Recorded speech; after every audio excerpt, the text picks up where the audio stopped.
When you initially start your brand or open your business, you're told that you need to pay for all these advertisements, services, and different products to boost your engagement and sales. What if I told you that you could build a successful brand without spending a ton of money? There are so many people that go out of their way to do the things that they think is good for their business, but at the end of the day, it's not very necessary. If you're new here, make sure to like, comment, and subscribe so that you can be updated on our new tips and tricks for all the marketing tactics that you'll need to grow your business and expand your brand.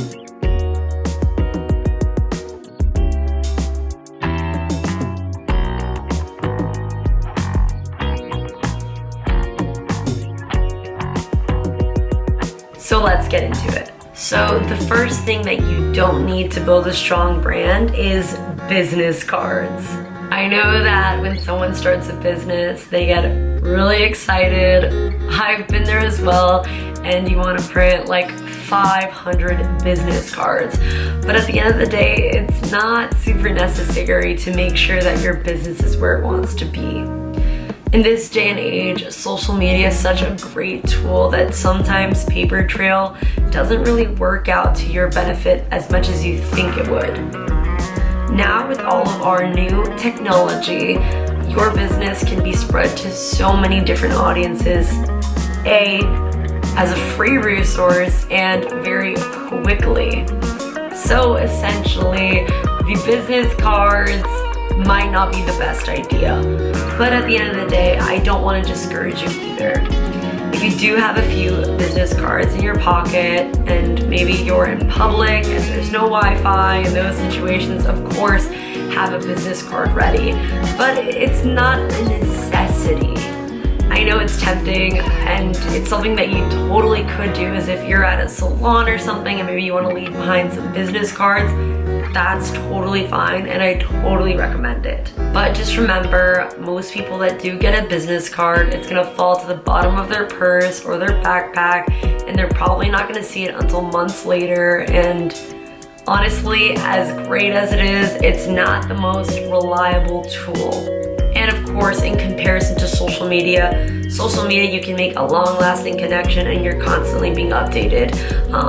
And you're constantly updating your clients with what you're doing with cards, just kind of putting your name out there. But again, if there is a local business that you really trust and love, then of course drop them off, but it's not a necessity. The second thing you don't need for a strong business is YouTube intros and YouTube theme songs that are super long.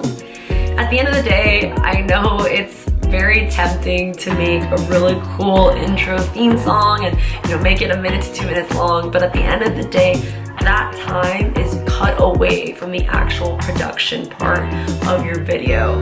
You want your audience to stay as engaged as long as possible, and if they're being dragged out by an intro that's too long and having all this extra details, it will lead them to clicking out of the video way sooner, which you don't want. You do want your clients to stay engaged and want to keep seeing the content that you're pushing out. So by minimizing your intro to maybe even 20 to 30 seconds long is more than enough.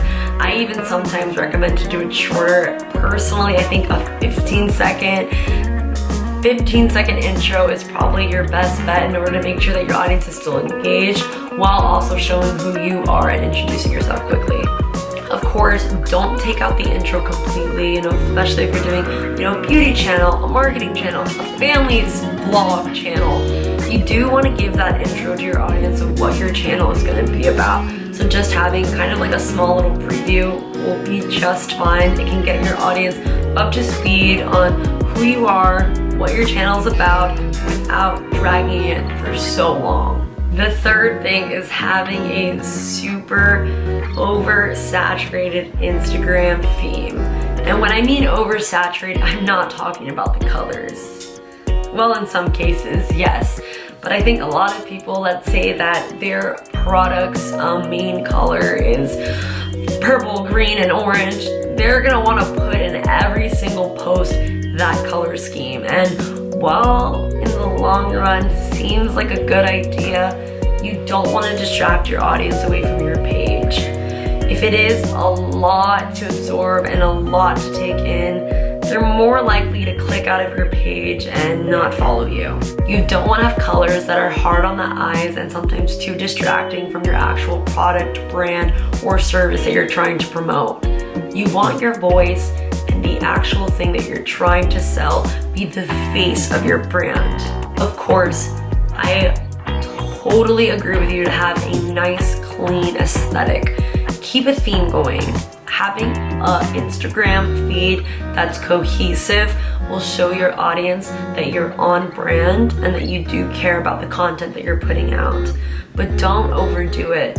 At the end of the day, you want your voice to shine through. You want your personality to shine through, and you want your audience to be able to connect with that.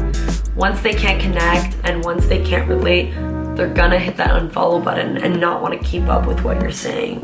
So just keep that in mind when you are coming up with your feed and coming up with your theme for your Instagram, to just make sure that you're staying with the key strategy of what you intended your product, brand, or service to be. Trying to avoid. So the last thing is avoiding that printed collateral branding. What that is exactly is, again, back to the paper trail that we were talking about with business cards, is utilizing flyers, brochures, graphics, etc. to put around your town. Again, if you have a ton of time and you feel that you really want to have your brand on local businesses around your area, go for it. But it's not needed to make a strong brand. Again, leaning on those free resources like social media will really help you skyrocket what you're trying to build. A lot of the times with these graphics and flyers, people will pass by it, and probably within that 100% of people will see it, probably at least 10% will actually take action. So just make sure that you're being intentional with where you're putting your content and your brands and your products, because you do want it to skyrocket and you do want it to reach a wide range of audiences. But again, use those social media platforms, use those free resources, use as much internet and technology as possible. I know that back then it was like awesome to see like a graphic or a flyer of your favorite band performing in town, but this is where the internet becomes your best friend. You don't have to worry about running around the whole town and putting up posters of your brand. People can find it on social media, and with the algorithm, it can push it to many different people, and you'll see your business grow and grow and grow, and sometimes even grow overnight.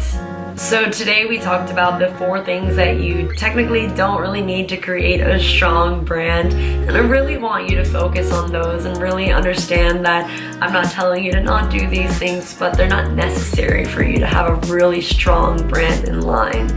I really do encourage you to use those free social media resources that we do have in place for a reason.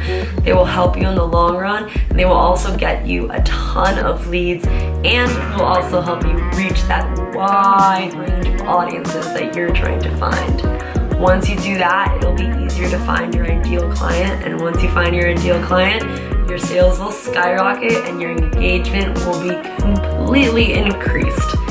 So anyways, thank you so much for watching this video. I hope that you keep on checking out the rest of our videos that we have for you on the rest of our channel. But again, thank you so much for watching, and have an amazing day.